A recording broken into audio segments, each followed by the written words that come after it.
Kia ora and welcome to the Niggly Nishcast. It's the Diggity Doodah Doc, the Peptide Panther, Mr. Slippers, as always, joined by the Wobbly Wiggly Wildcard, and we are combining forces today to reflect on the first test between Aotearoa and England. The Blackcaps managed a pretty impressive victory, so we're going to talk about it, and there's a shitload to talk about, so let's get it cracking. Say kia ora to the wildcard.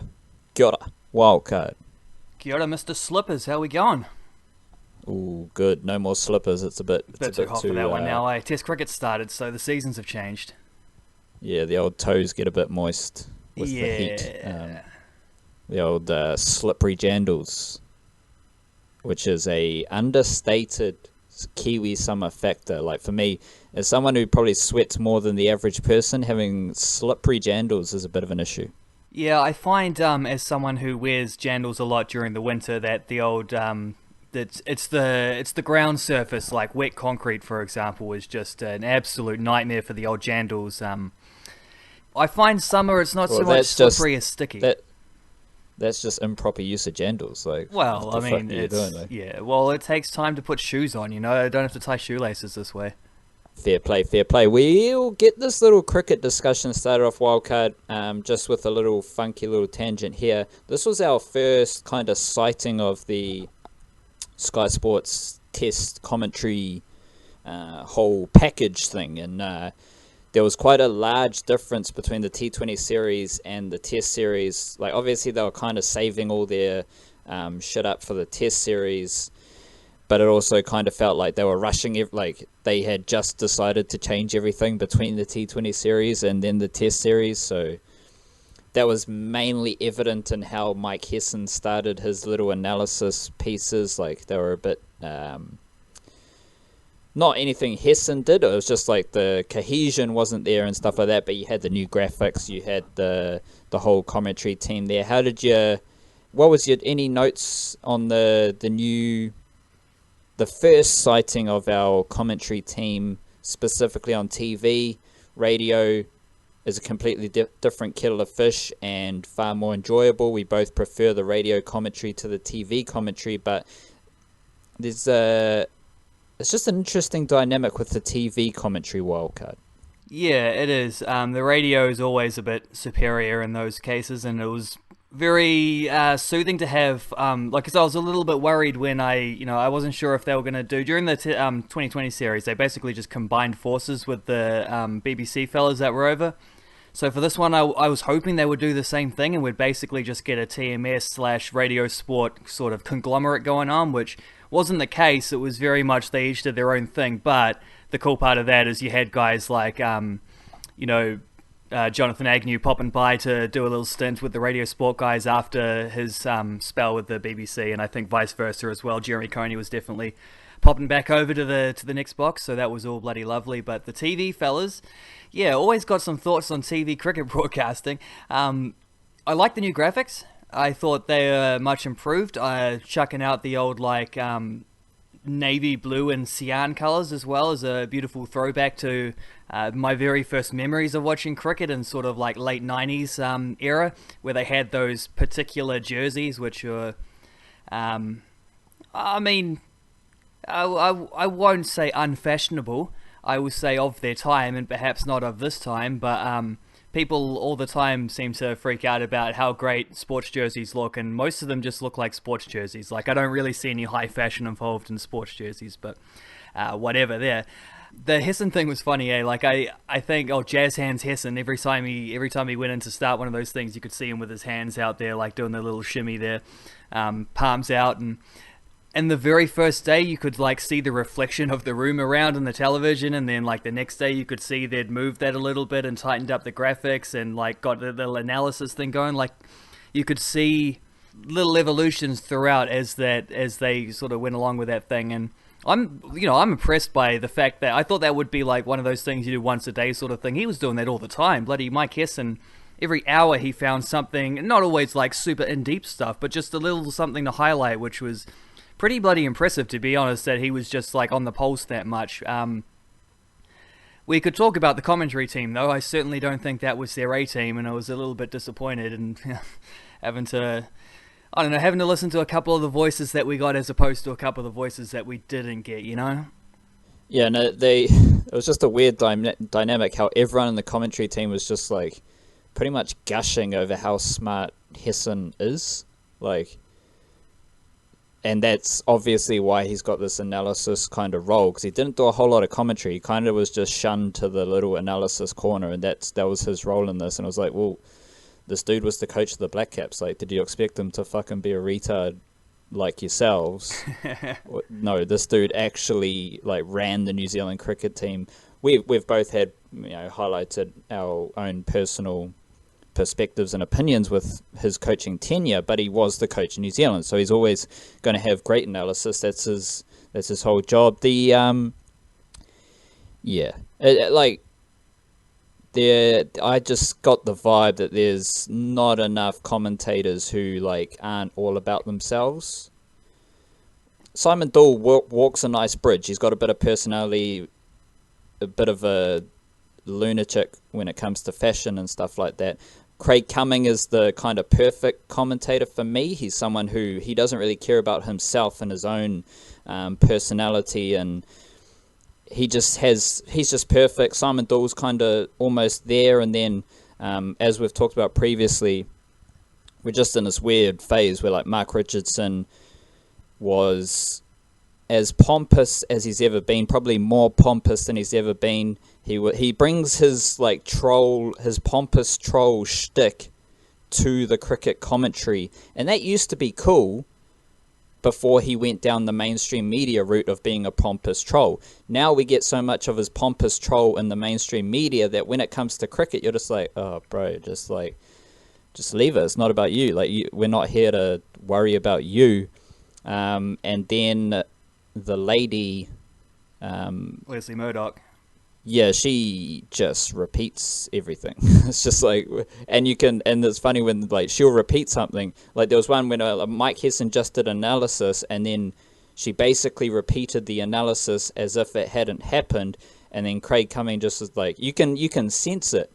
He's just like, yeah, we just talked about that and blah blah blah blah. Was that when they were talking about Neil like, Wagner going around the wicket and taking a couple of scalps on the last day? Yeah, could have been. I don't know, that definitely happened then when like there was a thing. They were all talking about it, and then she steps into the box the next time and just straight up says like, it was really smart of Neil Wagner to go around the wicket. And it's like, yeah, we've all been talking about this for 20 minutes.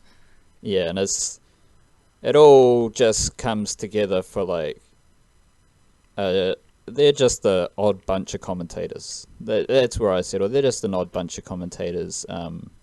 Definitely prefer listening to radio and just going down that route where it's less about the people and more about the message they are sharing. And it was also strange, like flicking over to the Australia-Pakistan series, you got bloody English commentators commentating Australia versus Pakistan when the England team is in bloody New Zealand. I was like, what the hell is going on here? Like, how does this all work?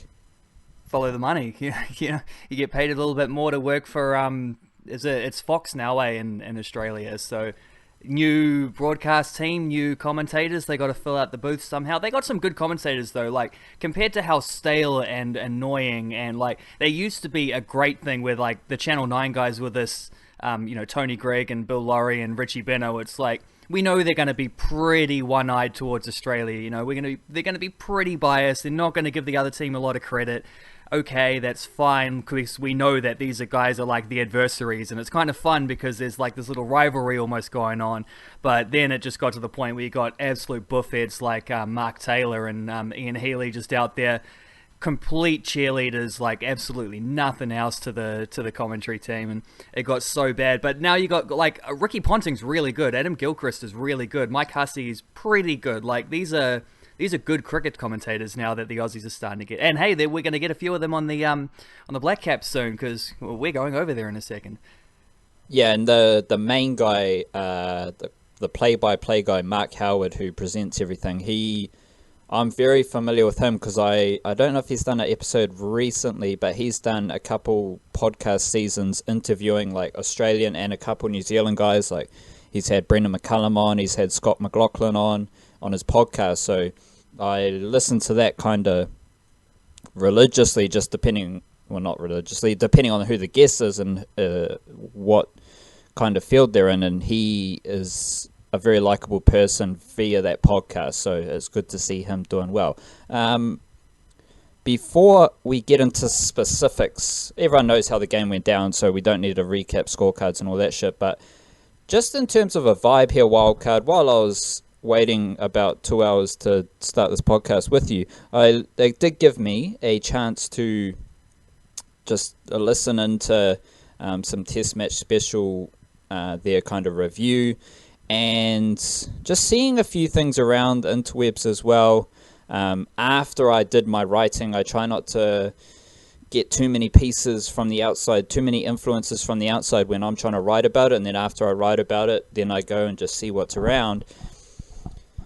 The way I see it is like, and this needs to be set up by me in my preview. I was like, finally, we've just got a solid opponent. We don't have like a touring subcontinent team, the Bangladesh, Sri Lanka, who tend to always underperform in Kiwi conditions. So on the one hand, I was kind of excited to see a stronger team, but as the test went on, I think the conditions amplified this kind of tenfold.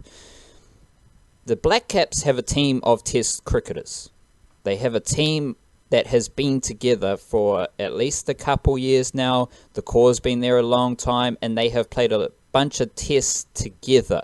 They're all like grizzly, not veterans, but they just know what to do in test cricket. Especially when you have a situation like this where the pitch is throwing up all sorts of crazy shit. You've got pretty good bowlers in the other team. It's a challenge. Conditions are challenging. Everything about it is test cricket. We love it. That lends itself into having experience and knowing what to do, and knowing, because test cricket is the most unique fucking beast we've got in sports, I'd say. Like, it's just so crazy how this format of cricket exists. I look over to England. Like, some of these people have, like Rory Burns and Jofra Archer, we saw them in the Ashes. This is their first kind of test series outside of England, I think, though. Dominic Sibley, debut test. Joe Denley's doing all right. He's battling away. He's got a couple of 50s. But he's still early in his test career. Ollie Pope, early in his test career. Josh Butler's just come into the test team to replace Johnny Bairstow. So he's trying to figure out how to play test cricket as a very instinctually attacking batsman. Sam Curran's new. Jofra Archer, first time overseas, first time in New Zealand playing test cricket. Jack Leach, first time bowling spin in test cricket. So you look through that England team, player for player, team, first 11 compared to first 11. England just don't have the test match experience or quality of New Zealand. And then so I'm just surprised looking at a lot of the English reaction of how down buzz they are. It's like, well, you're playing a rugged test match here at the Bay Oval, and you're coming up against a New Zealand team who knows exactly what to do, and you've come with a team who are starting this whole new wave of test cricket. They got a new coach, and they're apparently trying to retinker their test team to actually be aligned with how test cricket is played, not preparing for a World Cup. But England just don't have the talented experience, nor do they have the cohesion or the chemistry of New Zealand. And that, like, anything could happen in the second test, and I'm not here to big up the Blackcaps immensely. I'm just saying, in those tough, adverse scenarios that test cricket can throw up, as we saw over the last 5 days, the better test team is going to win. And that is the major takeaway about the Blackcaps. They're just a solid test team, and they have cohesion, they have chemistry. There's pieces in there who everyone knows their role, everyone knows what they're trying to do. The team knows how to battle through hard times. They know how to deal with good bowling. They know how to deal with difficult pitches, and all that shit you got to learn over multiple tests. So to me, how everything is played out is not surprising at all. No, and there was a point in that test where, because what did England get, 350 or something in the first innings, and there was a point where we were 4 for 127 and 5 for 197, like not looking like we were going to be able to get a lead out of that. We ended up getting a massive lead. So, but the difference there is that the Blackcaps are a really good test team, and they know that they've got guys like BJ Watling coming in who can, arrest a collapse. It's kind of his trademark thing to do. There's still a reputation out there. I hear people talking about this chatting about Blackcaps around town sort of thing. Like, I remember I overheard someone at the New Zealand A game the other day being like, they're watching, I think Leach had come in as night watchman, and he was coming out the next day, and then I heard someone talking like, if we ever have a batting lineup that's good enough to have a night watchman, I reckon we should send Trent Bolt out there. And I was like, obviously not going to get involved in some other random person's conversation, but like in my head I'm going, well, first of all, we have the best batting lineup 1 through 6 that we've ever had in the history of New Zealand Test cricket. Like, the stability between those guys is incredible, and not just that, but like you've got players who complement each other really nicely, and that you've got like openers who can bat a long amount of time and allow your big run scorers at 3 and 4 to be able to really cash in. You've got someone like Nichols who can come in when you're maybe 3 for 50 and struggling a bit, and he can actually take the game away, and BJ Watling who can really just like knuckle down in the tough times, and then of course I don't think you should be sleeping on Colin de Grandhomme either, as a guy who's increasingly becoming more and more effective at all international levels, really, all 3 formats. So now suddenly Mitchell Santner can bat. This is a really good Blackcaps batting lineup, and even at a point where they looked like they might have been in a bit of trouble, they knew they had guys they could put together partnerships. They had a few guys who got starts. Like, the wicket wasn't doing too much at that point, nothing they couldn't handle anyway, and like the English bowlers probably didn't have a lot of patience. I think they resorted to the short stuff quite often, which is exactly what we saw in that Whangarei warm-up game as well. When the pitch didn't give them much, they started bowling short, and here that just led to wides and byes all over the show. Was it like 50 extras or something like that? Ridiculous. But like that's the thing. The Blackcaps just have a team that knows how to play cricket in different situations and scenarios, and that includes the way they bowled in the 4th innings. And when, like, the commentary team, again, to complain about cricket commentary again, like, going on and on about why are they batting so long, why don't they just declare, why have they come out after tea to keep going, like, they know what they're doing. This Blackcaps team has had several of these games in recent times, but particularly in New Zealand conditions, where they've had to come out on the 5th day and chase a result, and they've done it. I remember there was a famous one against Pakistan. They've done this against England in the day-night test last time England were here. They just know how to go about these things, and it's really hard to bat out an entire day and survive for a draw. That's a really, really hard thing to do. England have achieved it before. I remember that time Monty Panesar and Matt Pryor, I think, batted for ages. Pryor got 100, and then next time they came, it was East Sodhi and Neil Wagner, and I think Colin de Grandhomme, repeating the dose the other way around. Like, again, those are situations and scenarios the Blackcaps have experienced before, know how to go about it, and you add that all together. You add like the level of talent that we've got, the ability to take wickets on a pitch which is well, I mean, it was doing some weird things with variable bounce, and when Mitchell Santner could land in the footholds, he was getting a fair bit of turn, but it also was a bit flat at other times. I mean, we scored 600 on it, so it can't have been that funky. But our bowlers got a lot more out of it than the English bowlers did, and situations like that, the talent that we have available, the ability to perform in different scenarios. This is just a really, really strong Blackcaps Test team, and I think people should, just take a second and appreciate just how good this team is. Like, we could, in New Zealand conditions, we could compete with any team in the world. Traveling, we're obviously going to struggle going to India, or we'll find out how we go in Australia in recent. I think Australia are a little more vulnerable than they seem, but we'll find that one out soon enough. But it's not just about them being good. The Blackcaps have established a culture over a long period of time. They have established an ethos, a way of going about their work that was completely on display at the Bay Oval. So everything we saw from the Blackcaps at the Bay Oval over the last 5 days of that test was the identity that we have come to acquaint ourselves with the Blackcaps under Kane Williamson. So when you're talking about, like, say the New Zealand Warriors don't have an identity. No one knows how they play rugby league. No one knows their, what they stand for, how they go about their business. That's the complete opposite end of the identity spectrum. Everyone knows how the Blackcaps go about their business under Kane Williamson. And it was on complete display. It pretty much won them the test because they know what to do in those situations. They just fall back on their culture, on their environment. You mentioned the game. You said Matt Pryor and Monty Panesar saved that test a couple years ago. It would have been 4 or 5 years ago. Matt Pryor might have played tests after that, but he's at least 70 tests into a test career by that stage. Monty Panesar, at least 40 to 45 tests deep into his test career. So those dudes have played a lot of test cricket to that point, then they can save a test.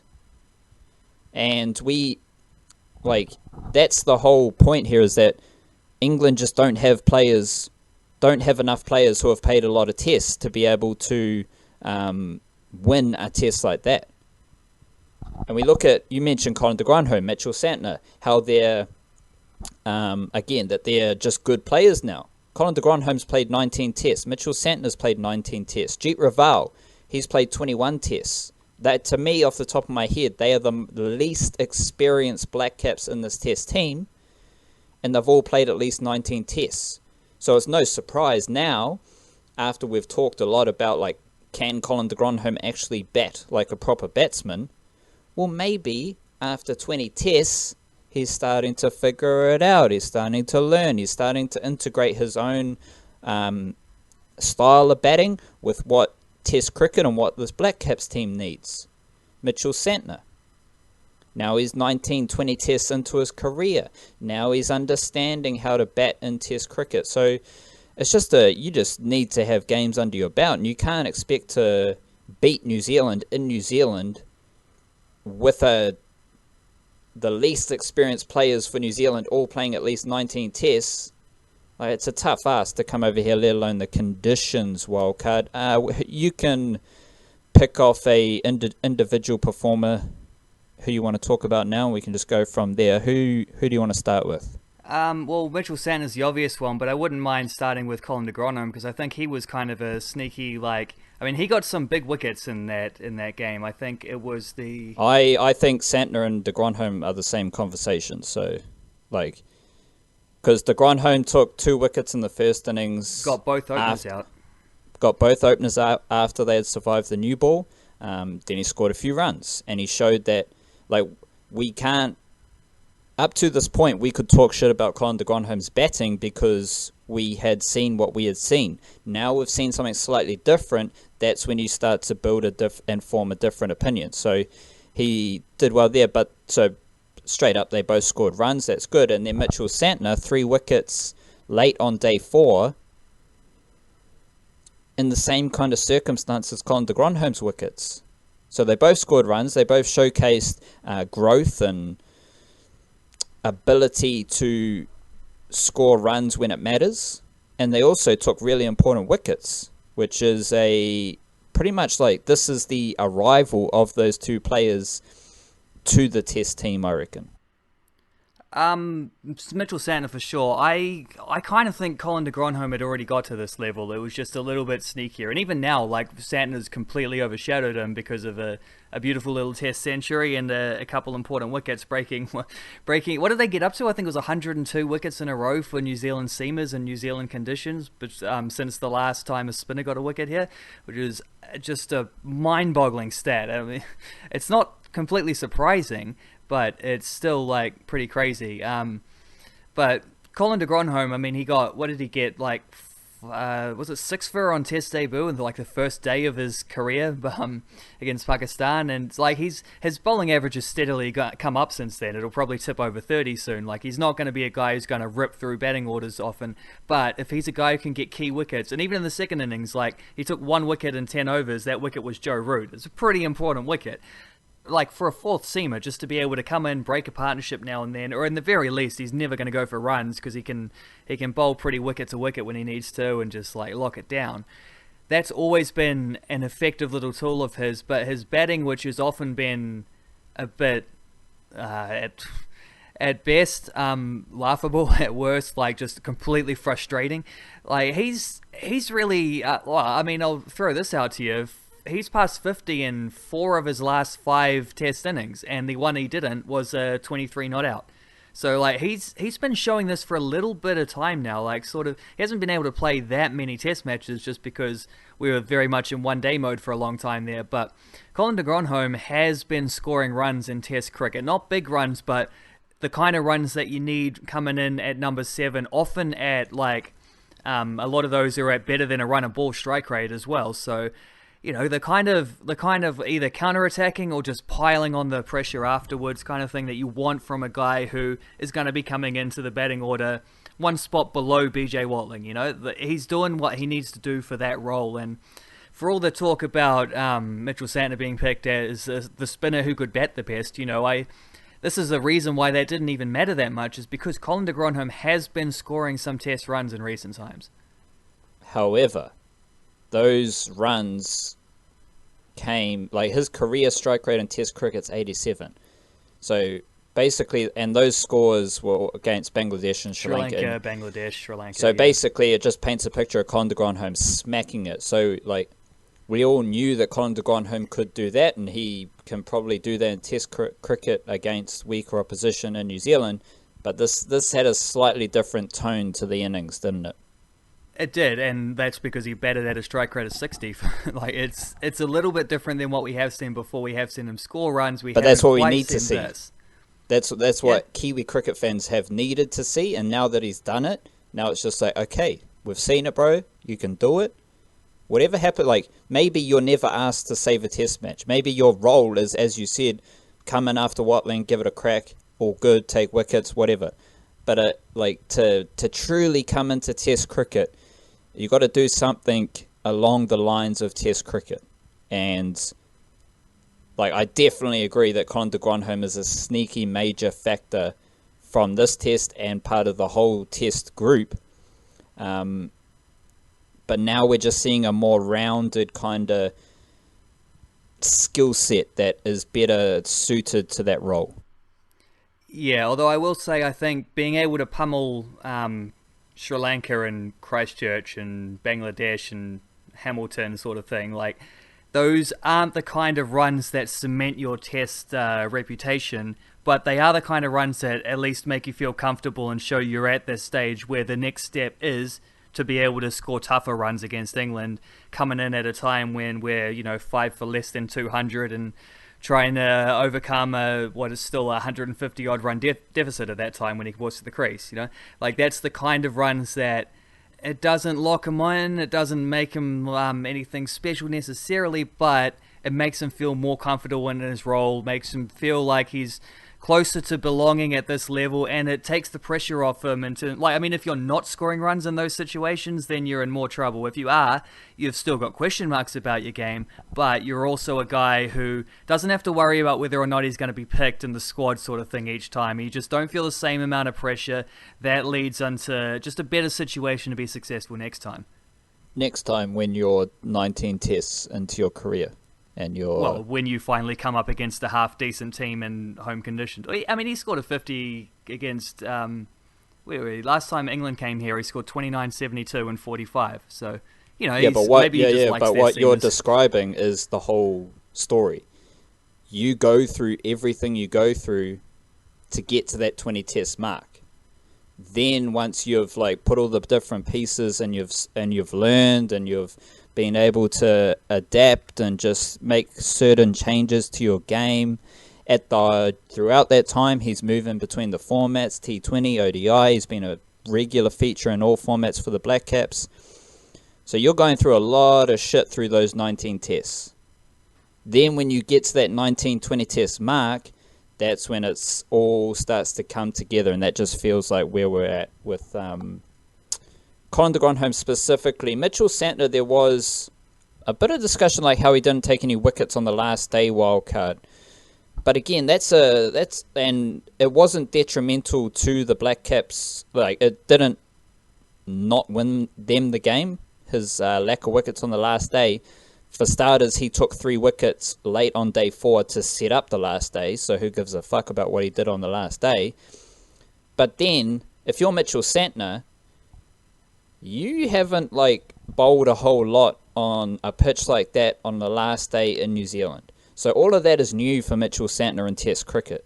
He is still learning how to be the number 1 spinner for the Blackcaps in Test cricket.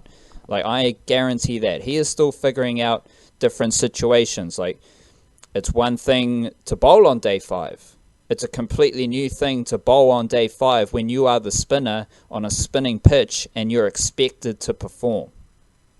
So whether it's coming out with new variations, however you want to get better, Mitchell Santner will learn from this experience and he will be better for this experience. And that's, again, going into that need to play, 20 tests. Through those 20 tests, you get put in different positions. You get put in different scenarios. And suddenly in this test in New Zealand, late November, Mitchell Santner is the number 1 spinner on a pitch that is spinning pretty nicely, and he is viewed as the main strike weapon. That's a completely new situation for Mitchell Santner. So overall, I love Mitchell Santner's performance. I loved everything he did. Those wickets late on day 4, to me, in this Blackcaps team, those wickets late on day 4 were as important as any wickets that Santner could have taken on day 5. So I just think it was pretty much a perfect game for Mitchell Santner, in the sense that it might not have been perfect in his performance, but it was perfect in where we move forward with Mitchell Santner now, because there's no need to get another spinner in unless you're going to subcontinent conditions. Mitchell Santner's the guy. He's showed that he's a great fielder, decent batsman. His spin bowling looks good, but he's gaining experience with that spin bowling. We can't just chuck Mitchell Santner into Test cricket and expect him to succeed. He needs to learn, he needs to grow, he needs to develop in those adverse and different situations.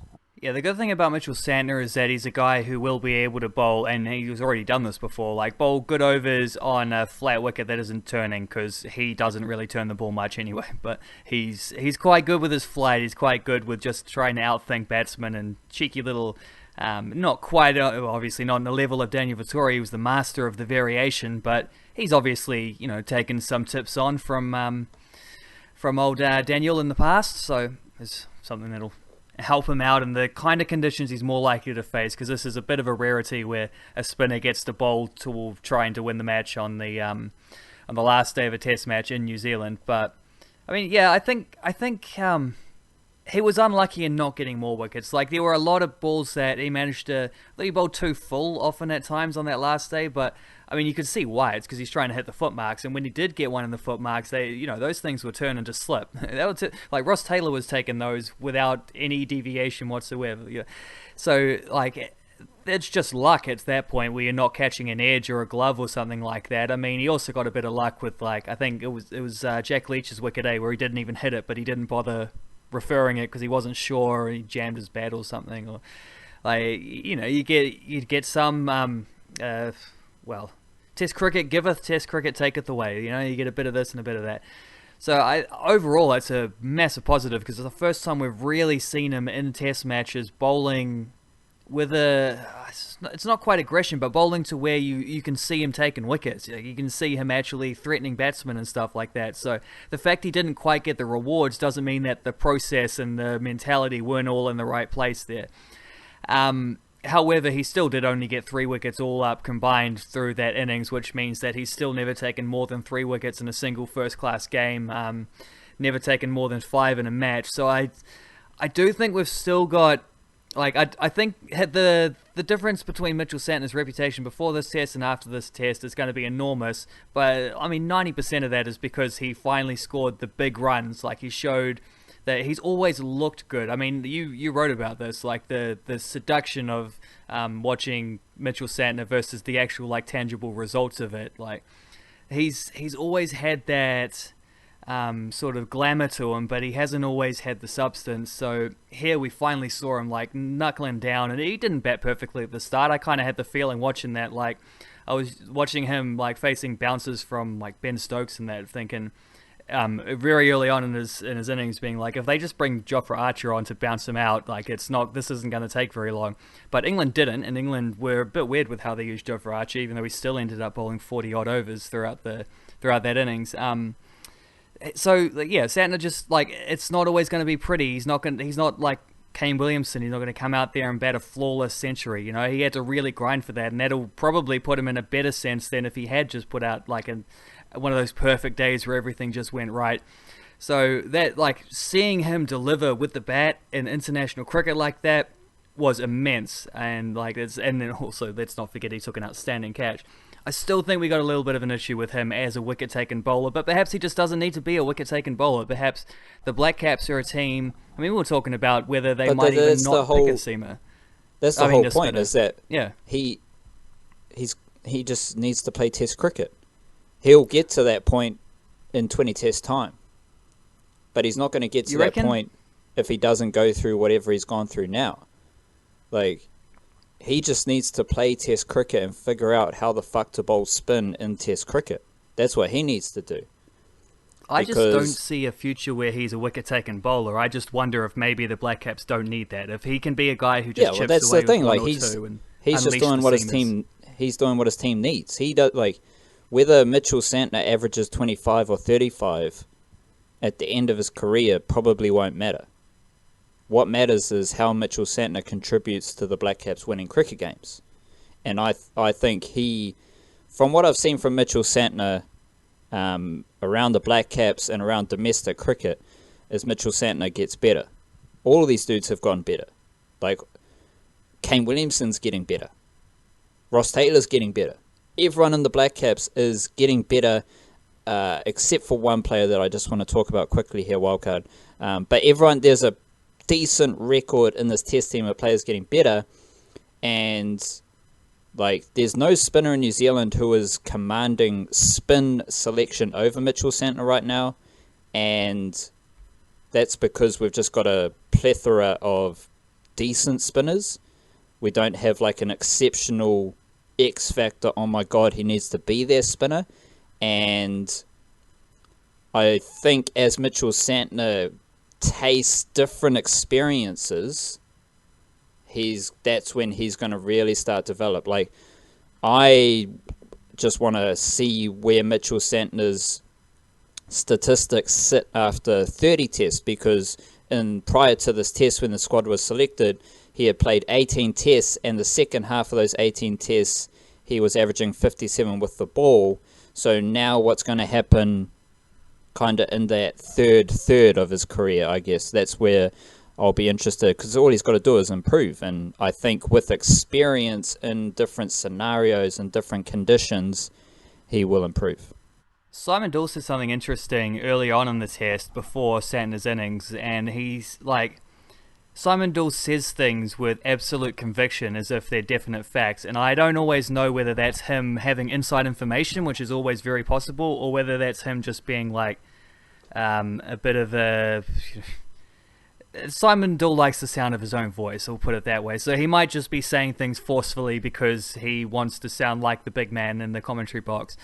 And yeah, do you remember that time Simon Doull sat there during a live cricket broadcast and started talking about how climate change was a hoax? Yeah, that guy. But he said that if it was up to Gary Stead, he thought that, or he said it like it was a fact. He said if it was up to Gary Stead, Todd Astor would have been playing this game. He thinks it was different, like 100% Kane Williamson playing his hand and saying, no, we have to pick Santner over Astor. And yeah, like, I don't know if that's something that Simon Doull is basing in fact or just as his opinion expressed as a fact, but I don't know, I thought that was kind of interesting. It's be very hard to pick Astor over Santner now, considering Santner's just like played the innings of his lifetime and also bowled extensive overs in the fourth innings of a game that the Blackcaps won. So, and bowling a team out to win as well, including taking those three. I mean, I have to reiterate what you said as well. Like, getting those 3 wickets at at the time when they were coming into bat, I was thinking if we can just get 1 wicket, one of the openers out, just a little dent before the day, and then we come in and strike early tomorrow morning. But to get 3 wickets on that in that first, what was it, like maybe an hour and a half that they batted, maybe only something closer to an hour, I'm not sure. But to get 3 wickets at that time was enormous. So yeah, but anyway, just throwing that out there is Well, I've got just a note on that. Well, that's the same thing that happened in the World Cup, because it was Todd Astle versus yes, Ish it was Sodhi, actually. and then the Kane Williamson factor came in Ish Sodhi. So I reckon Simon Doull's just connecting dots. Like anyone can see. Mitchell I've got it here. Mitchell Santner's Plunkett Shield debut was 2011, and he was playing alongside BJ Watling. There were no Blackcaps in that game, but Mitchell Santner's been around Kane Williamson, Tim Southee, Trent Boult, BJ Watling for at least almost 10 years with Northern Districts. So obviously there's going to be some relationship there, and you don't need to be a fucking rocket science to throw that out. But I don't think it's the same the other way as well with Stead and Astle and the Canterbury connection. Yeah, like I don't think they're selecting teams on who they want to be there. I think they're selecting teams on who's better. Before we touch on the big run scorers, we got Neil Wagner wickets, Tim Southee took wickets, so you can kind of finish where you want to finish their wild card. I just have a quick little question that I want to ask, or just an idea I want to raise with you. Did you see how Jeet Raval got out? It was a long time ago now, wasn't it? But yeah, it was the spinner came on and he started trying to heave him around, didn't he? And he skied one. It was the strangest series of cricket shots I've ever seen.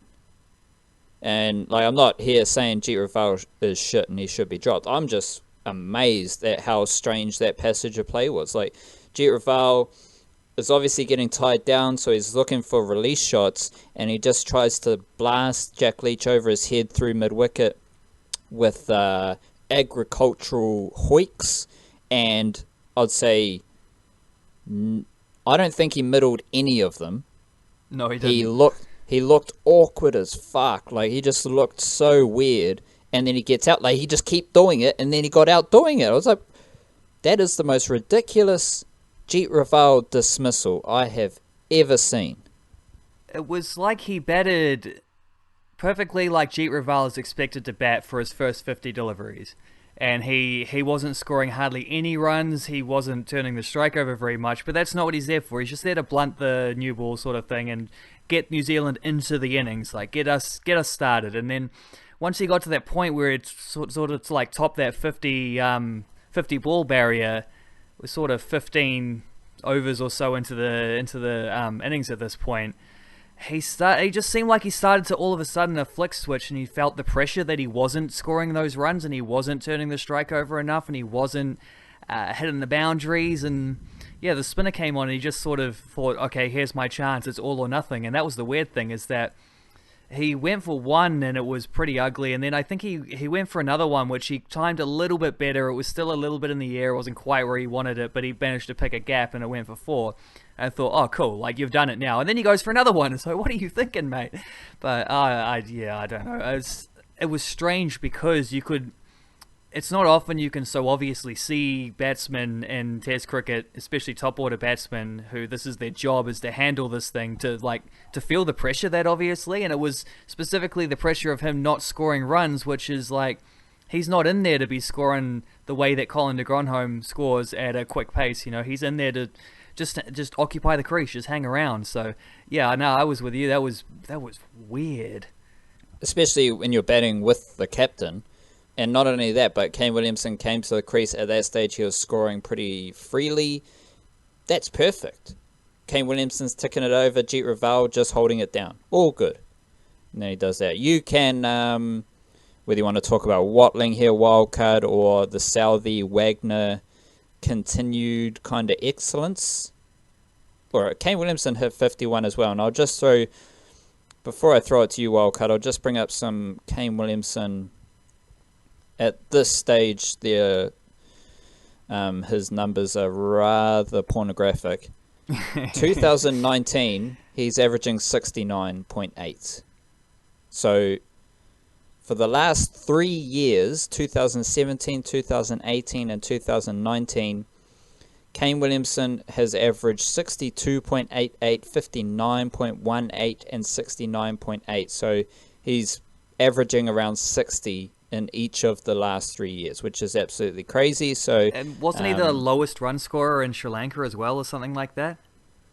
Yeah, he was obviously taking the piss. So yeah, he just had to give everyone else a chance by lowering that yearly average. Mind you, Dooley knew that he was tired. Dooley knew that he was, battling fatigue after the World Cup, so it's a factor. But yeah, whether Williamson, the bowlers, Trent Bolt looks like he's not going to play the second test, so we might get some natural rotation with the bowling unit. You can take us wherever you want to here, Wildcat. Yeah, I'm not sure what there is to say about BJ Watling other than it's just great to see him get in a massive score there, just getting his double hundred and as the kind. I was actually surprised he hadn't scored 150 before, because we know he bats for long periods of times when he gets in, and it's just, I don't know, he's just a player who deserves to have a double hundred to his name, because he's that kind of guy who's got us through so many tough innings. And I kind of want to look this up and see if I can find numbers that explain this a little bit better, or just enlighten this idea of him scoring the tough runs kind of thing. I don't know if his average is better at times when he's coming in with fewer runs on the board, or however that would be expressed. Or I haven't done that research yet though, so I can't tell you. But just seeing him getting a big reward for a guy who so often has been the guy who he's famously batted in some big partnerships, and he tends not to be the guy who gets the highest score of those things, just because he bats for so long and is a very selfless cricketer. He does a lot for the team, so it's always cool to see that kind of player rewarded, and it certainly fits within that whole idea about the Blackcaps culture, as we're talking about earlier. I think the Southey got 4 wickets in the first innings. Wagner, I think, ended up with 5, didn't he, in the second innings? And there seems to be a bit of a narrative about Tim Southey, the Test cricketer, struggling, and if Ferguson or Henry were going to come in for this Test, a lot of people seem to think Southey was the man at risk, which is bonkers to me, because Tim Southey in recent times, say what you will about his ODI stats, they're pretty shocking over the last probably 4 years. They're just not good.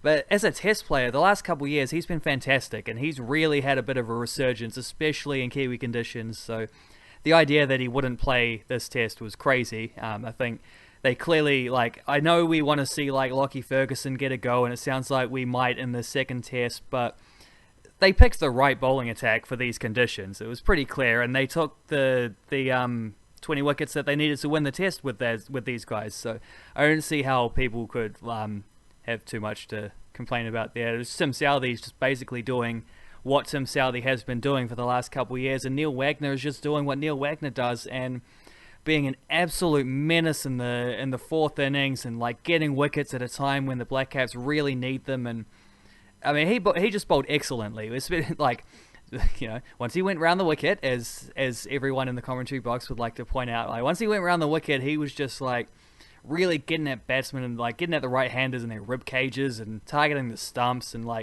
the dismissal of Joss Butler, where he left it and he left a Yorker on off stump and it bowled him, that kind of just messing with batsmen's heads and making them play so often. And when you're defending, when you're batting out for the draw, and run scoring isn't a factor. If you just look at the way we bowled to these guys, to think we could have bowled them out for 197, runs weren't even an issue at that point. So that's a big factor in why they didn't even get to 200 there. But if they just batted normally and batted for runs, the pressure isn't so much. But when you've got to get out of this game with some kind of result and just avoid being bowled out, and you're focusing on just protecting your, that's so tough to then come up against a guy who challenges you as consistently as Neil Wagner does. And he's just a secret weapon, but he's not even a secret anymore. I think everyone knows that Neil Wagner is gonna. Everyone knows that Neil Wagner is gonna bowl short to you. Everyone knows, batsmen know that exactly what's coming to them.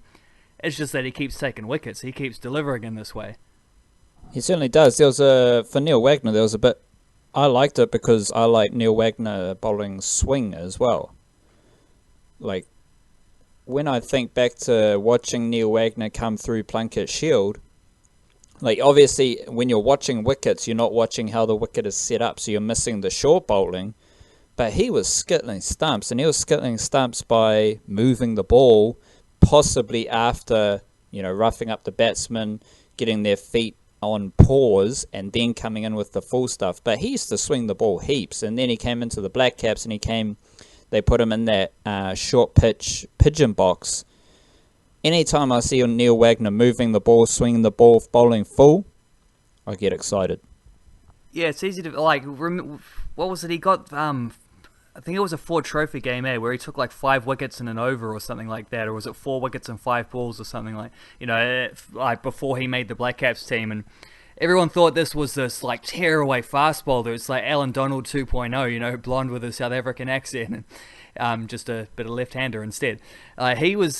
That's the guy that people thought we were getting when he first came into the Blackcaps, and then he did sort of like he doesn't bowl 145. He lucky to bowl 135. He bowls a very heavy ball. He bowls a tough one. He bowls the kind of stuff that's going to rise up at you. But it is a different role to what he came up doing, and it's easy to forget that. It's easy to overlook that he sort of made his name as a guy who did that. Who's a guy who pitched it up and swung it a bit.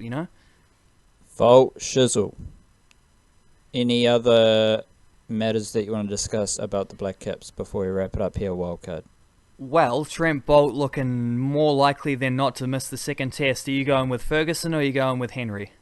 Oh, I did actually note that you raised up Ferguson's name there, and without saying Henry, yeah. I find it hilarious. Obviously, not referring to you because you're quite smart, but I just find it hilarious. Everyone around New Zealand talking about Lockie Ferguson coming in for the first test, when the fucking dude who's been there the whole time is still there in Matt Henry. And this isn't about who I prefer, because Lockie Ferguson bowls fast, he's, a bit more exciting and whatnot, but bringing in Lockie Ferguson to play ahead of Matt Henry for me it feels so strange, because as we started with, coming full circle here, it goes against everything I have come to learn about this Blackcaps team. Matt Henry, he's the best 12th man in the world. He's been there. He's got a lot of practice. He's done this job for so long, and he might not have really quite taken his chances, but he has consistently been the next up bowler. And it wasn't Lockie Ferguson who stayed with the camp. Todd Astle didn't stay with the camp either. It was Matt Henry and Tom Blundell who stayed at the Bay Oval. They were 12th and 13th man. They were doing the fielding. Matt Henry was in the field when Trent Bolt went out. So just, again, I don't care who comes in. And I think, as you alluded to, the bowling attack that played in Tauranga was the best available. Hands down, bar none. Anyone talking otherwise doesn't know what's happening here with the Blackcaps test bowlers. But there was this idea of playing so much test cricket that they will need to rotate through their bowlers. The thing about playing so much test cricket that no one in New Zealand is really familiar with, because we've had 2 tests at the start of the summer and 2 tests at the end of the summer, is that test to test shit happens, and you have a natural flow of rotation. So you don't necessarily need to rotate your bowlers. If you are playing consistent test cricket regularly, naturally changes happen, and that's how you invigorate your roster and reinvigorate your roster. But to this point, playing less test cricket has worked for the Blackcaps, because the same players have been able to play test to test, and that's how you build your culture, that's how you build your environment. So that's all honkadory, but it just seems ridiculous to bring in Lockie Ferguson ahead of Matt Henry, considering the standing that Matt Henry seems to be. Again, just observing from the outside, Matt Henry is always in the squad. He's always there. He's always next up. And it would just be a massive divergence from the vibe that the Blackcaps have to shoot Lockie Ferguson in ahead of him. Now, if there's 2 spots up for grabs, they both go in, all good. If Neil Wagner's out, then you might look at Lockie Ferguson ahead of Matt Henry, because they can do a similar role. And the whole everyone in cricket loves to talk about horses for courses. That's like the pace off kind of bullshit, but it's a classic case of that. The aggressive Neil Wagner, he's out, you bring in the aggressive Lockie Ferguson to do that role. To my mind, if Tim Southee or Trent Boulder's injured, you bring in Matt Henry because he's a similar operator, and you give Matt Henry that chance. Now, if Matt Henry doesn't perform and he doesn't take those chances, then we reassess. But everything I've observed about the Blackcaps is all about Matt Henry being a part of that whānau. He's there. He's always there. And I think he's held in very high regard there, let alone the Gary Stead relationship that we've talked about as well. So I just found it like everyone was talking like Matt Henry didn't exist. It was weird.